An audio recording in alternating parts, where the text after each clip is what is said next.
não quebrarmos esse preconceito, né?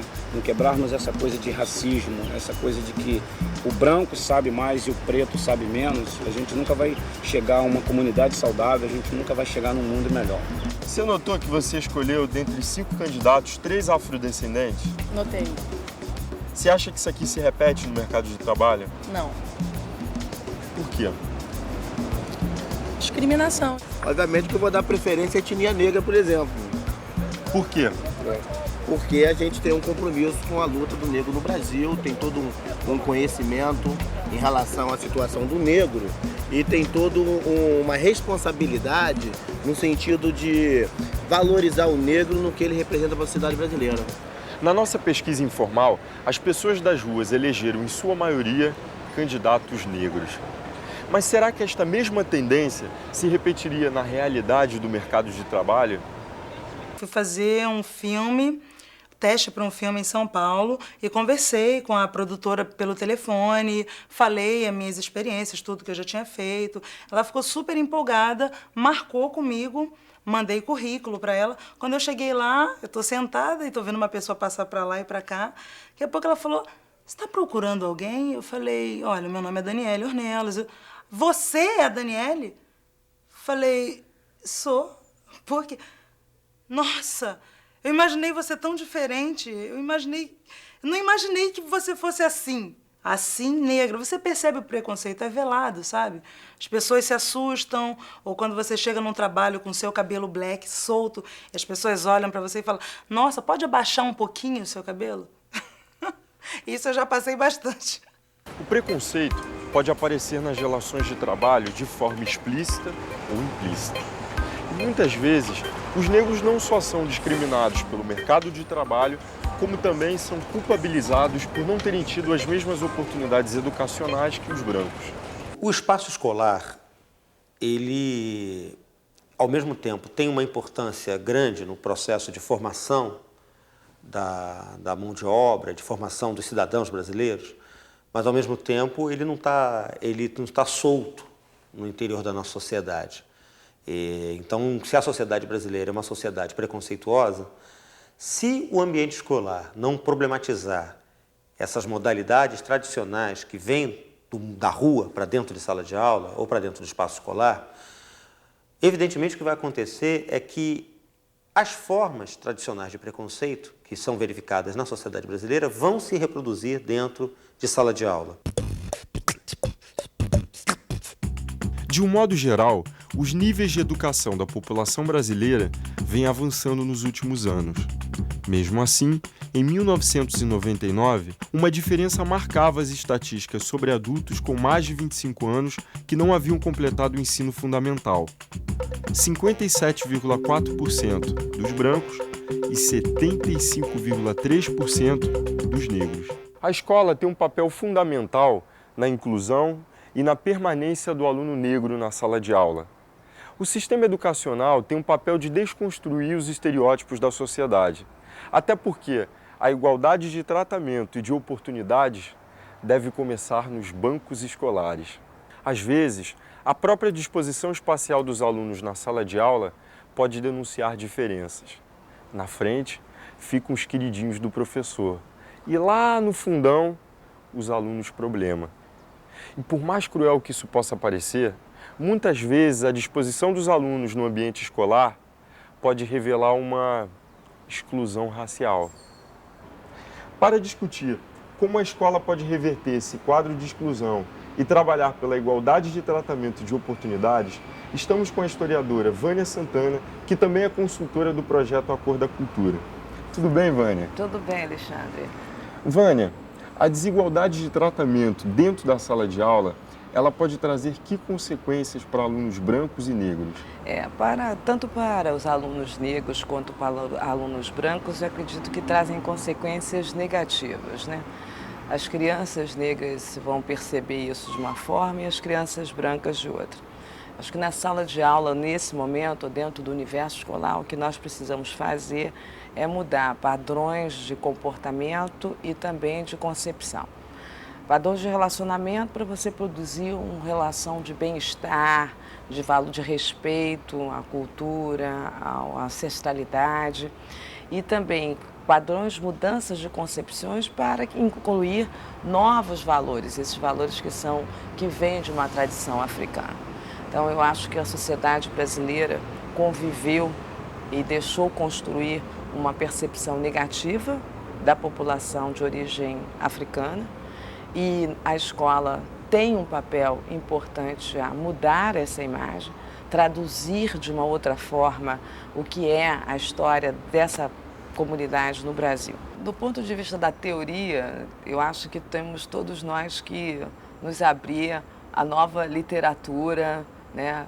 Tentar buscar informação, leitura. Fora do conhecimento, nós não vamos conseguir vencer essa parada. Então, teoria é importante, sim, e na prática, e eu acredito que esse seja o mais motivador, é que nós vamos ter que redescobrir uma nova pedagogia e vamos para esse desafio, que é muito bom. Com certeza. E no próximo bloco você vai conhecer na prática uma experiência de promoção de igualdade de tratamento e de oportunidades em sala de aula. Até já!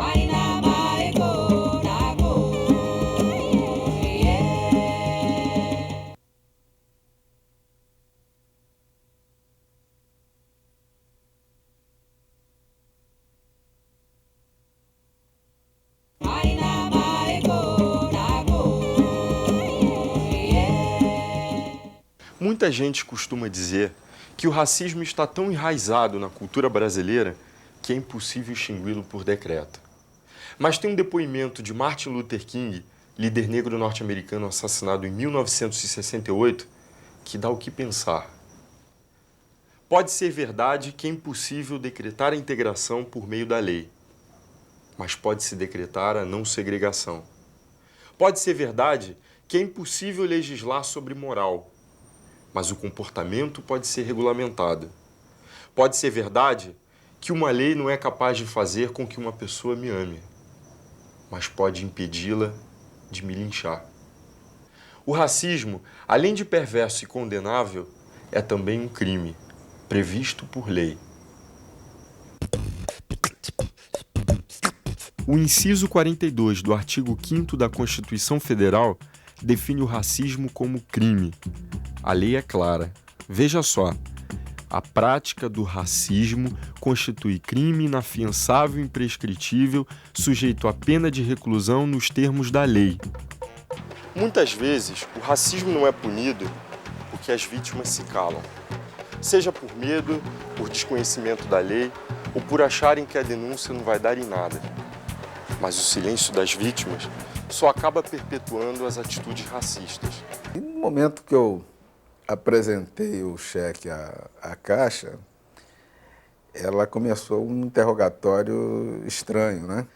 Em seguida, chamou a supervisora e começou a criar uma situação de constrangimento tal, as pessoas na fila reclamando pela demora, até que eu percebi que a coisa estava passando dos limites e me revoltei e saí do supermercado. Na segunda-feira, eu ajuizei uma ação de indenização por dano moral. Fui vitorioso em primeira instância, mas o detalhe que eu quero chamar a atenção é que o resultado, infelizmente, foi reformado em grau de apelação. Quem é vítima da discriminação, muitas vezes não toma nem conhecimento de que está sendo discriminado. A escola não é uma ilha imune ao racismo e não está isenta de educar os seus alunos para o repúdio ao preconceito e à discriminação.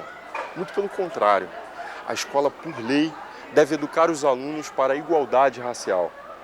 Consciente disto, a professora Edilane da Silva Pacheco desenvolveu o projeto IBAMOR.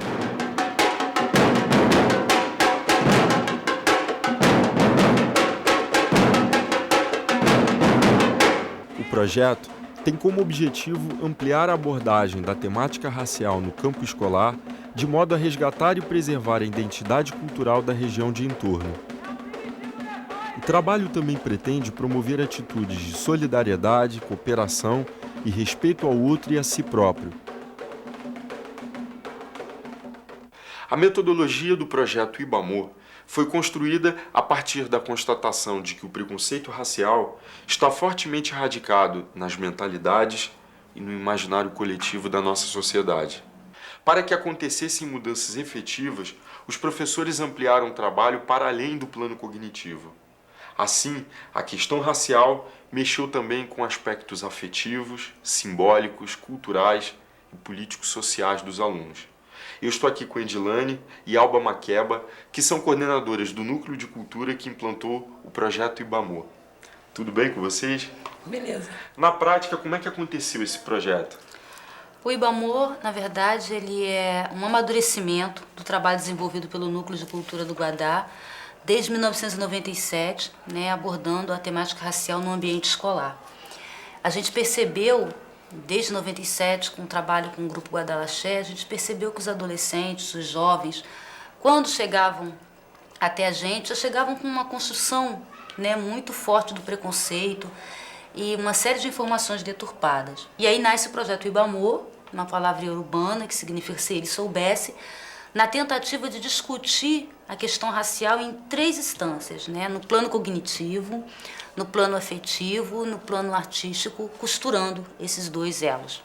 Como é que se deu a capacitação de professores e de multiplicadores? Tudo que a gente encontrou de material histórico, material pedagógico, teórico, que tratasse desse tema, falava muito no âmbito geral. E era importante para a gente trazer essa informação, mas era, acima de tudo, importante mapear como esse racismo, essa discriminação se dá nessa escola que está inserida nessa comunidade e que tem uma particularidade. Então, em busca dessa informação, a gente começou a criar o nosso material. Foram oferecidas aos alunos diversas oficinas artístico-culturais ligadas à cultura afro-brasileira. Através das artes plásticas, capoeira, dança afro, palavra e ritmo, buscou-se desenvolver a imaginação, a sensibilidade e o senso crítico dos alunos. À parte as características de cada manifestação cultural, todas elas tinham como objetivo promover ideias de igualdade, respeito e liberdade. Acho que relacionamento escola-comunidade, professores e alunos, entendeu? Acho que funcionário também, aluno, entendeu? Então, com certeza foi uma conquista para a gente, assim, porque mudou assim, completamente, entendeu? Eu já nem ligo mais, eu deixei eles zoar, já entro na pilha, sou negro mesmo, sou negro, eu negro. Sou lá da Angola, nasci lá na Angola. Eu falo assim, O núcleo trouxe essa parceria com a gente para ajudar nessa questão da autoestima. Acho que foi um ponto assim, fundamental para a gente. E aí com isso veio a diminuição da evasão, a questão do relacionamento com a gente. Em 3 anos e meio, o projeto atingiu 540 beneficiados diretos e 631 beneficiados indiretos. O período parece curto, mas já bastou para começar a mudar as mentalidades. Isso porque, além das atividades práticas, os alunos tiveram a oportunidade de ter acesso a diversas vivências teóricas. E aí a gente começa a desmistificar algumas verdades que os livros didáticos vieram trazendo durante toda a sua história, onde o negro era visto de forma pejorativa, a questão do etnocentrismo mesmo. Então a gente vai, com o trabalho do núcleo, facilitou o entendimento, porque o núcleo trabalhou com outras linguagens. A escola ainda é muito fechada, a escola ainda é muito cuspe-giz.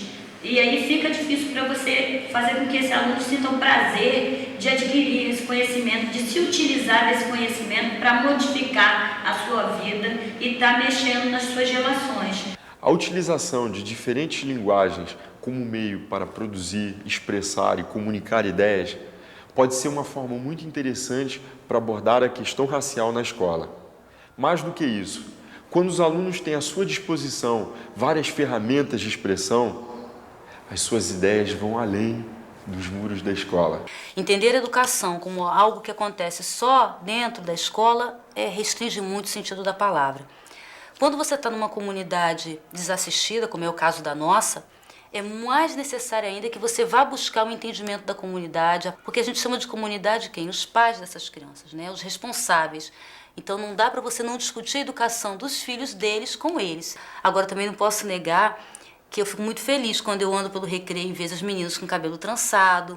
Eu fico muito feliz quando eu vejo na pasta de inscrições um número muito grande de inscrições para dança afro, para o ritmo. Isso já é o resultado de um trabalho, né, que já vem aí há 8 anos. E aí, gostou da experiência? No próximo bloco tem mais.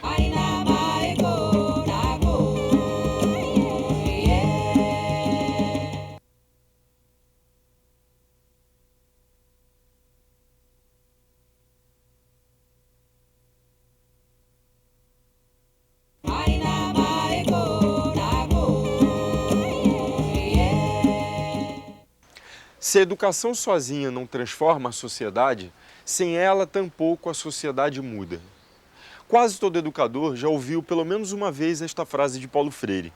Mesmo quem nunca ouviu, não há de discordar.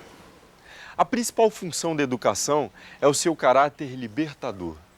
Educar não é repassar informações, mas criar um patrimônio pessoal. Assim, é dever da escola respeitar os saberes dos alunos e tratar os educandos não como uma massa a ser informada, mas como sujeitos, capazes de construir a si próprios e de desenvolver seu pleno potencial. Eu lembro que uma vez eu dava aula de teatro, lá no Sul, vários alunos e tal. Aí um deles chegou e falou: "Pô, tio, eu gosto tanto do senhor, mas eu gosto muito do senhor como se o senhor fosse branco." Aí eu tive que sentar com ele, conversar, que ele gostava de mim sim, mas gostava de um negro. E foi bem bacana, assim. Foi horrível ter que ouvir isso, mas em compensação eu até falei que eu salvei uma alma, porque eu sentei com ele e conversei muito e senti que era uma coisa que vinha de casa. Ao trabalhar com a realidade dos alunos, o educador estimula uma participação mais ativa dentro da escola e vai além dos conteúdos curriculares. A arte e a subjetividade também podem ser elementos eficientes, uma vez que sensibilizam os alunos para o tema. A educação artística foi a matéria-prima da professora Luzinete Araújo Benedito, que é coordenadora do projeto Raiz, aqui em São Paulo.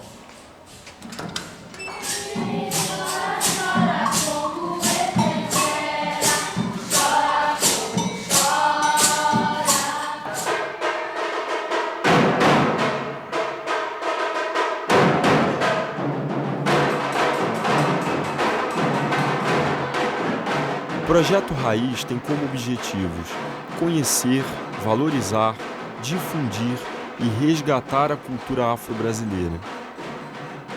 As atividades são voltadas para o resgate da autoestima dos alunos e da identidade étnica racial.